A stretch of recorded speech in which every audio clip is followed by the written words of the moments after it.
Assalamualaikum warahmatullahi wabarakatuh.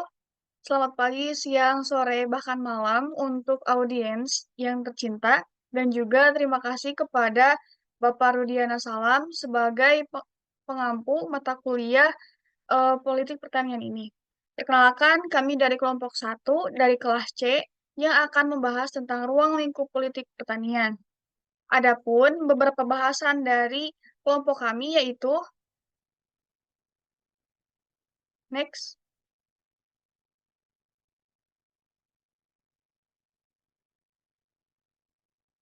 Yang pertama yaitu ada kebijakan subsidi, yang kedua ada kebijakan investasi, yang ketiga ada kebijakan harga, keempat kebijakan produksi, selanjutnya yaitu kebijakan pemasaran, dan yang terakhir yaitu kebijakan konsumsi. Sebelum ke pematerian, alangkah baiknya kita mengenal satu sama lain. Yang pertama ada saya sendiri, Agisti Maharani, sebagai moderator dan juga presenter. Lalu ada Widi Wijayasari, ada Femio Apriliasari, Ais Nur Azizah, Restiani Meladia, dan juga Michelle Febrian. Untuk mengefektifkan waktu, marilah kita mulai pematerian ini dengan pematerian yang pertama, yaitu kebijakan subsidi. Subsidi merupakan pembayaran sebagian harga oleh pemerintah sehingga harga dalam negeri lebih rendah daripada biaya rata-rata pembuatan suatu komoditi atau harga secara internasionalnya. Secara umum, subsidi ini terbagi menjadi dua, yaitu yang pertama subsidi harga produksi dan juga yang kedua yaitu subsidi faktor produksi. Next. Nah, kita akan membahas tentang apa sih bedanya subsidi harga produksi dan juga subsidi harga faktor produksi. Mungkin dari namanya ini bisa terlihat dengan jelas kalau subsidi harga produksi merupakan suatu bantuan pemerintah yang bertujuan untuk melindungi konsumen yang ada dalam negeri agar dapat membeli barang dengan harga yang lebih rendah daripada biaya rata-rata pembuatannya atau harga internasionalnya. Jadi subsidi harga produksi ini menekankan terhadap perlindungan terhadap si konsumen itu sendiri. Nah, selain itu subsidi harga produksi diberikan pemerintah untuk meningkatkan daya saing produk, misalnya pemberian subsidi pupuk eh, terhadap petani agar petani sendiri tidak merasa tertekan atau tidak merasa keberatan untuk membeli pupuk dan juga pestisida ataupun bibit.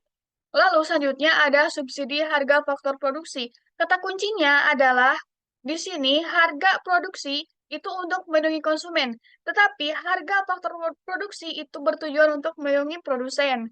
Nah, bantuan ataupun subsidi yang dilakukan pemerintah untuk melindungi produksi ini sendiri, misalnya yaitu subsidi dari biaya angkut ataupun dari subsidi harga tenaga kerja. Misalnya, ketika suatu petani akan melakukan suatu suatu produktivitas, nah biasanya pemerintah itu memberikan subsidi misalkan dalam biaya bahan baku, yaitu bibit, maupun dari biaya angkutnya. Agar apa? Agar petani tersebut tidak merasa dirugikan ketika ada perbedaan harga ataupun harga yang lebih mahal di lapangan. Jadi, petani tersebut dapat mendapatkan untung seperti itu. Selanjutnya adalah materi yang akan dilanjutkan oleh rekan saya. Kepadanya dipersilahkan. Baik, terima kasih telah mempersilahkan saya untuk mencoba memaparkan materi mengenai kebijakan investasi. Seperti yang tertera di dalam PPT mengenai kebijakan investasi ini merupakan diatur oleh Badan Koordinasi Penanaman Modal atau BKPM. Investor yang mendapatkan persetujuan dari BKPM yang dapat memperoleh berbagai fasilitas, yaitu seperti bebasnya pajak impor dan bebas pajak dalam jangka waktu tertentu. Kemudian untuk tujuan utama dari kebijakan investasi ini adalah untuk meningkatkan pertumbuhan ekonomi nasional, untuk menciptakan lapangan kerja, untuk mengurangi ketimpangan ekonomi, serta mendorong pembangunan ekonomi yang berkelanjutan. Next. Next slide. Sebentar. Eh,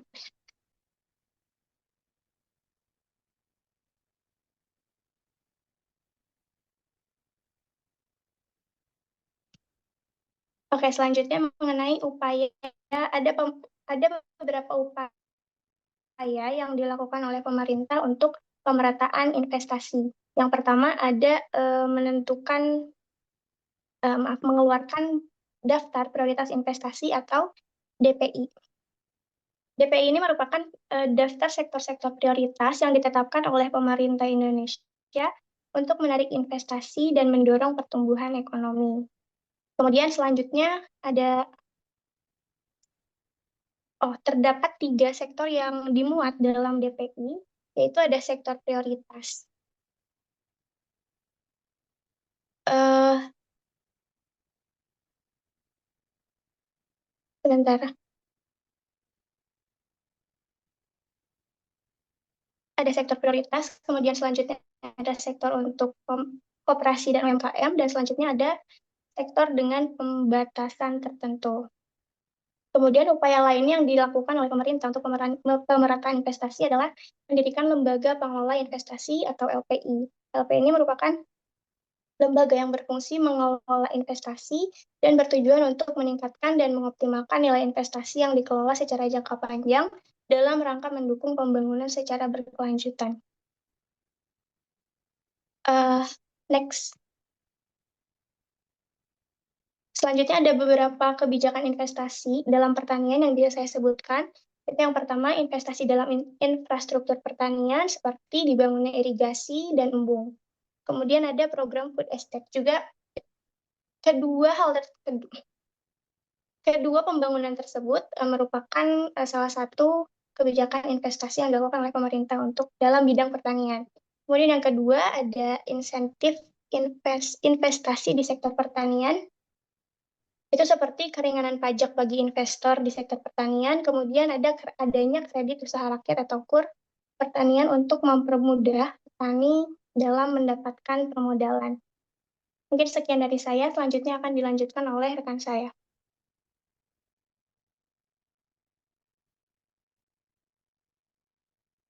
Untuk yang selanjutnya yaitu kebijakan harga atau price policy.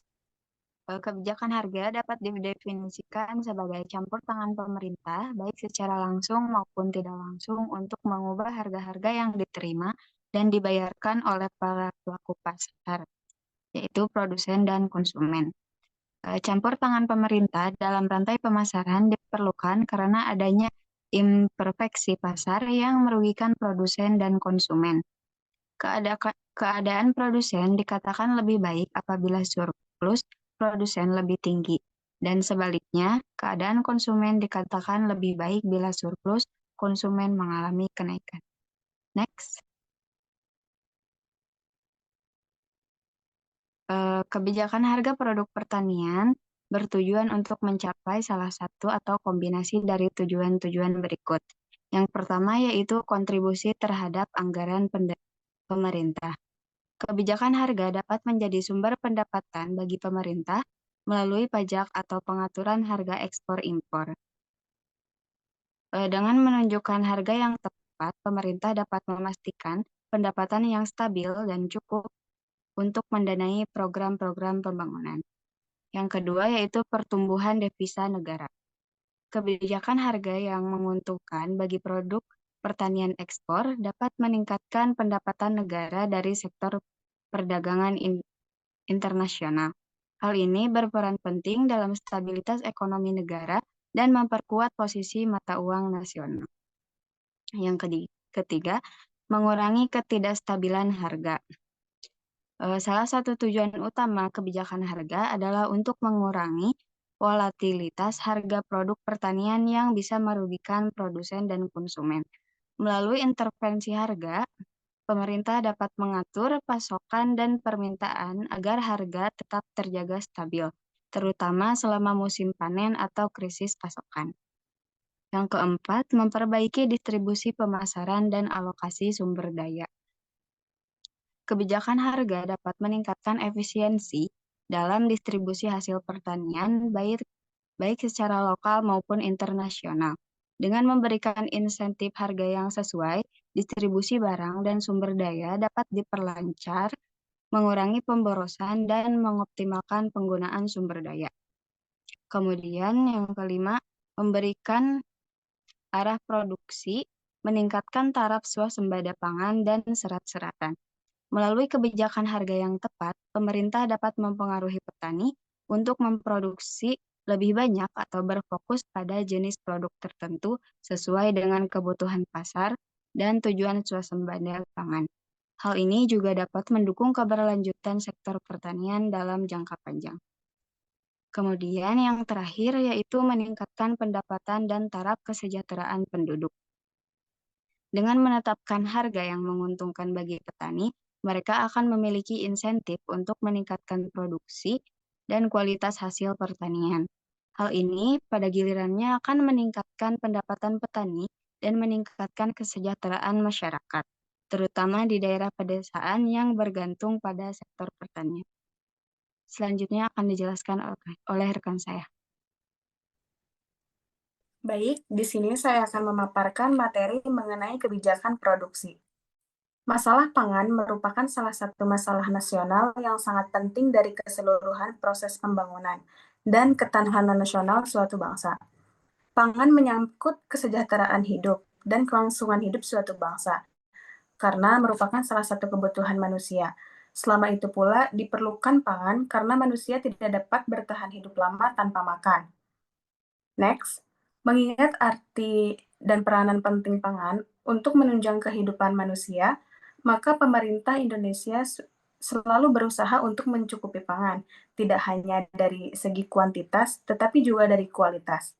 Dengan demikian, diperlukan adanya suatu kebijakan dan tindakan khusus untuk mencegah dan menghindari masalah dari adanya kerawanan pangan, yaitu dengan yang pertama, menetapkan kebijakan peningkatan produksi untuk mencapai swasembada pangan.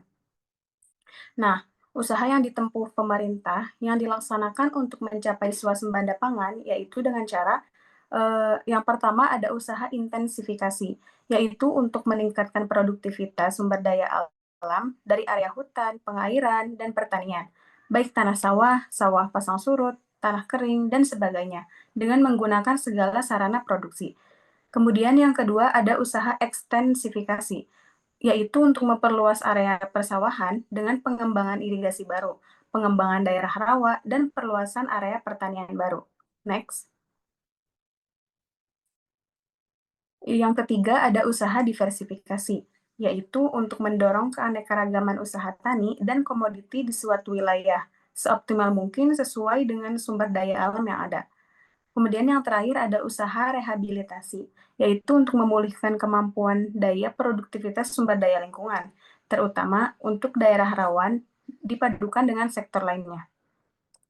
Nah, kebijakan peningkatan produksi pangan ini ditempuh melalui penerapan inovasi panca usaha tani, yaitu dengan penggunaan benih varietas unggul, pemupukan yang tepat, pengendalian hama terpadu, pengairan atau irigasi, kemudian ada peralatan untuk pengolahan tanah. Nah, dengan panca usaha tani ini kemudian dikembangkan menjadi sabta usaha tani dengan menambahkan pasca panen dan juga pemasaran hasil panen. Next. Untuk menunjang keberhasilan program peningkatan produksi pangan, untuk mencapai swasembada pangan, pemerintah ini mengantisipasi melalui beberapa kebijakan, yaitu yang pertama ada kebijakan bidang pembenihan, kedua ada sarana produksi pupuk dan pestisida, kemudian ada kebijakan bidang perkreditan, kemudian ada kebijakan bidang pengairan, kebijakan diversifikasi usaha tani, kebijakan bidang penyuluhan, kebijakan harga input dan output, dan yang terakhir ada kebijakan penanganan dan pasca panen. Next. Nah, yang kedua ada diversifikasi komoditi.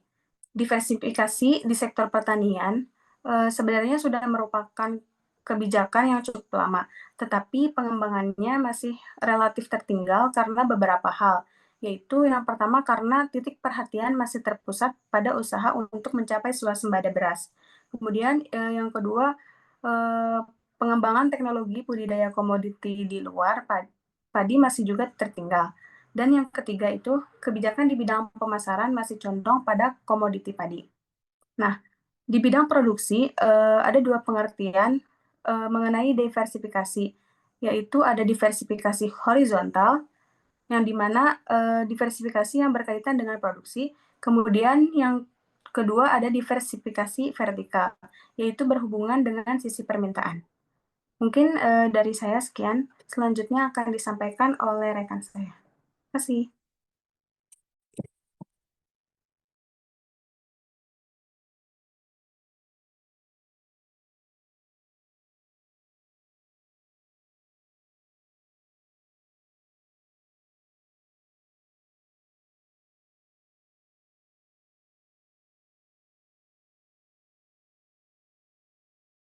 Baik, selanjutnya pembahasan berkaitan dengan kebijakan pemasaran. Berdasarkan Moser dalam Hanapi tahun 2010 mengatakan bahwa pemasaran ini merupakan faktor kunci dalam pengembangan pertanian karena permintaannya yang relatif semakin meningkat. Tetapi sayangnya ada beberapa kendala dalam pemasaran pertanian ini seperti harga yang fluktuatif, kemudian infrastruktur yang lemah, dan pasar yang tidak efisien. Nah, berdasarkan kendala tersebut sudah seharusnya terdapat kebijakan dari pemerintah untuk mengatasi permasalahan-permasalahan tersebut agar para petani juga dapat terlindungi. Sehingga tujuan dari kebijakan pemasaran ini menciptakan stabilitas harga, meningkatkan akses pasar bagi petani, kemudian melindungi konsumen, serta dapat memastikan distribusi yang efisien dan berkeadilan dalam rantai pasok pertanian. Untuk komponen kebijakan pemasaran dalam politik pertanian ini dapat dilakukan melalui beberapa kebijakan. Yang pertama itu regulasi pasar. Regulasi pasar ini artinya pemerintah dapat menetapkan beberapa kebijakan melalui mekanisme harga seperti harga dasar, harga tertinggi, kemudian harga perangsang. Dan untuk langkah selanjutnya, pemerintah juga dapat melakukan kebijakan efisiensi produksi, di mana kebijakan pemasaran ini perlu mendukung petani dengan mengurangi biaya produksi melalui beberapa cara seperti subsidi pupuk, subsidi input lainnya, kemudian teknologi ataupun intensif dan penetapan harga dasar. Kebijakan yang kedua itu kebijakan yang berkaitan dengan distribusi. Dalam pendistribusian hasil pertanian ini terdapat kendala yang itu rantai pemasaran yang panjang. Sehingga upaya pemerintah untuk mengatasi masalah pemasaran ini dapat dilakukan dengan dua cara. Yang pertama itu pasar lelang produk pertanian, dan yang kedua itu sistem resi gudang. Dalam sistem resi gudang itu, di mana petani dapat menyimpan hasil panennya di gudang dan dikelola secara resmi, dan mendapatkan resi gudang sebagai bukti penyimpanan. Dan nantinya dapat memperoleh keuntungan melalui resi tadi. Dan untuk pasar lelang produk pertanian ini artinya pasar tersebut secara transparan harga dapat diperoleh oleh petani. Kemudian selanjutnya kebijakan tarif dan non-tarif impor. Kebijakan tarif impor ini menetapkan bea masuk pada produk impor untuk menjaga daya saing produk dalam negeri. Namun, sesuai kesepakatan WTO, tarif ini harus dikurangi hingga 0% pada tahun 2017. Artinya, kebijakan tarif impor ini merupakan kebijakan yang bersifat membebankan biaya. Kemudian ada juga kebijakan non-tarif, di mana kebijakan ini untuk membatasi masuknya produk pertanian impor, meliputi kuota impor, label halal, dan standar keamanan produk yang ditetapkan untuk melindungi pasar domestik. Jadi, kebijakan non-tarif ini tidak bersifat biaya, tapi bersifat sertifikasi lainnya. Untuk selanjutnya akan dibahas oleh rekan saya. Kebijakan konsumsi adalah kebijakan yang mengatur pola konsumsi masyarakat, terutama konsumsi pangan. Kebijakan konsumsi bertujuan untuk meningkatkan konsumsi pangan yang bergizi, seimbang, dan aman. Next. Seperti kita ketahui bersama bahwa masyarakat Indonesia ini banyak yang bergantung pada beras sebagai sumber utama karbohidratnya. Sehingga ketergantungan ini dapat menimbulkan masalah jangka panjang. Oleh karena itu, pemerintah mengeluarkan berupa kebijakan. Yang pertama, Inpres nomor 14 tahun 1974 tentang penganekaragaman menu makanan rakyat. Lalu selanjutnya ada Inpres nomor 20 tahun 1979 tentang kebijakan perbaikan menu makanan masyarakat untuk mendorong keanekaragaman pangan. Dan yang terakhir ada peraturan pemerintah. Next. Namun ada beberapa hambatan implementasi kebijakan. Yang pertama, hambatan teknis, di mana kesulitan dalam mengolah bahan pangan alternatif. Lalu yang kedua ada hambatan sosial, di mana kebiasaan dan selera masyarakat yang sulit diubah. Dan yang terakhir ada ekonomi. Harga dan daya beli mempengaruhi pilihan pangan masyarakat. Next. Sehingga diperkenalkan diversifikasi pangan, di mana diversifikasi pangan ini adalah upaya untuk meningkatkan keanekaragaman bahan pangan yang dikonsumsi oleh masyarakat. Kebutuhan pangan untuk memenuhi zat gizi utama itu, untuk energi sendiri 2.500 kalori per orang per hari, untuk protein 55 gram per orang per hari, dan untuk menghitungnya dengan pola pangan harapan, di mana pola pangan harapan ini adalah susunan beragam pangan berdasarkan kontribusi energi dari setiap kelompok pangan, dapat diukur secara absolut atau relatif terhadap total energi yang dikonsumsi. Dan kualitas pun harus diperhatikan, ditentukan oleh komposisi jenis pangannya, dan keanekaragaman pangan ini penting juga untuk pola pangan yang seimbang dan bermutu. Next. Pengetahuan tentang permintaan terhadap keanekaragaman yang direfleksikan oleh perkembangan keanekaragaman konsumsi pangan merupakan hal yang penting berdasarkan beberapa alasan. Yang pertama, dalam lingkup kepentingan nasional, pengurangan konsumsi beras akan memberikan dampak positif terhadap kelestarian swasembada atau ketahanan dan keamanan pangan. Diversifikasi konsumsi juga akan mengubah alokasi sumber daya ke arah yang lebih efisien, fleksibel, dan stabil. Keanekaragaman pangan juga penting dilihat dari segi nutrisi, serta pengetahuan tentang keanekaragaman pangan akan berguna dalam perumusan strategi pengembangan sistem pangan yang menyangkut segala sesuatu yang berhubungan dengan pengaturan, pembinaan, serta pengawasan terhadap kegiatan atau proses produksi pangan dan peredaran pangan sampai dengan siap dikonsumsi oleh manusia. Mungkin cukup sekian yang dapat saya sampaikan. Untuk selanjutnya saya kembalikan kepada moderator.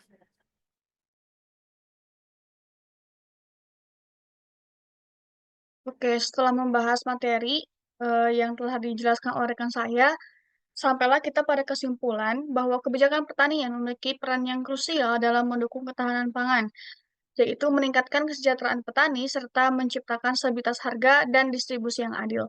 Berbagai kebijakan seperti subsidi, investasi, harga, produksi, pemasaran, dan konsumsi dirancang untuk mengatasi tantangan dalam sektor pertanian, termasuk untuk ketergantungan impor, ketimpangan ekonomi, serta efisiensi rantai distribusi. Implementasi kebijakan yang efektif dan berkelanjutan sangat-sangat diperlukan untuk mencapai swasembada pangan yang tentunya kita harapkan dan juga untuk meningkatkan daya saing sektor pertanian di tingkat nasional maupun global. Oke, mungkin sekian pematerian dari kelompok kami. Semoga dapat membuka wawasan kita tentang kebijakan pertanian, khususnya tentang materi dari politik pertanian ini. Terima kasih atas segala perhatiannya dan juga mohon maaf atas segala kekurangannya. Kami juga membuka ruang diskusi di kolom komentar, so feel free to ask. Wassalamualaikum warahmatullahi wabarakatuh.